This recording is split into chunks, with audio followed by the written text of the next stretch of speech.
ஒரு சில மாதங்களுக்கு முன்னாடி விடாமுயற்சியுடைய படப்பிடிப்பை திடீர்னு நிறுத்திட்டாங்க. காரணம் என்ன அப்படின்னு பாத்தீங்கன்னா, அஜர்பைஜான்ல அப்போது அனல் காற்று அதிகமாக வீசுவதால அங்கு படப்பிடிப்பு எடுக்க முடியாது அப்படின்ற காரணத்தினால படப்பிடிப்பை 1 அல்லது 2 மாதங்களுக்கு தள்ளி வைத்துதான் ஆக வேண்டும் அப்படின்ற சூழ்நிலை உருவானதால படப்பிடிப்பை ரத்து செஞ்சாங்க. அதனடுத்து பாத்தீங்கன்னா, இந்த இடைவெளியை வீணாக்காமல் நம்ம அஜித் சார் அவருடைய அடுத்த படமான குட் பேட் அக்லி படத்துல இணைஞ்சாரு. இந்த படப்பிடிப்புமே கிட்டத்தட்ட 20% முடிஞ்சிருச்சு. 20% படப்பிடிப்பு முடிச்ச படக்குழு சும்மா இல்லாம படத்துடைய ஃபர்ஸ்ட் லுக்கையுமே ரிலீஸ் பண்ணிட்டாங்க. இப்படி 20% படப்பிடிப்புக்கே நம்ம ஆதிக் ரவிச்சந்திரன் அவர்கள் நிறைய அப்டேட் விடுறாருப்பா அப்படின்னு ரசிகர்களுமே சொல்லிட்டு இருந்த நிலையில தற்போது அடுத்த அப்டேட்டுமே ரிலீஸ் பண்ண போறாங்க.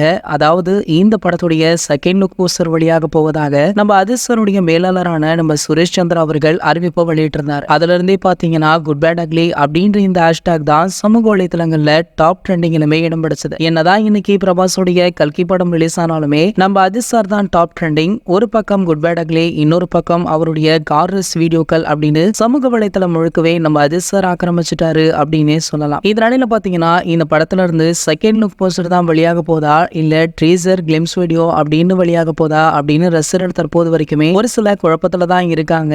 ஆனால் எது வெளியானாலுமே கண்டிப்பாக சமூக வலைத்தளங்கள்ல அதுதான் டாப்ல இருக்கும் அப்படின்றது மட்டும் நிச்சயம். சார் ஓகே, யாரெல்லாம் குட் பேட் அக்லி படத்துடைய இந்த அப்டேட்டுக்காக ஆவலுடன் வெயிட் பண்றீங்களோ அதை கீழே உள்ள கமெண்ட் செக்ஷன்ல கமெண்ட் பண்ணுங்க.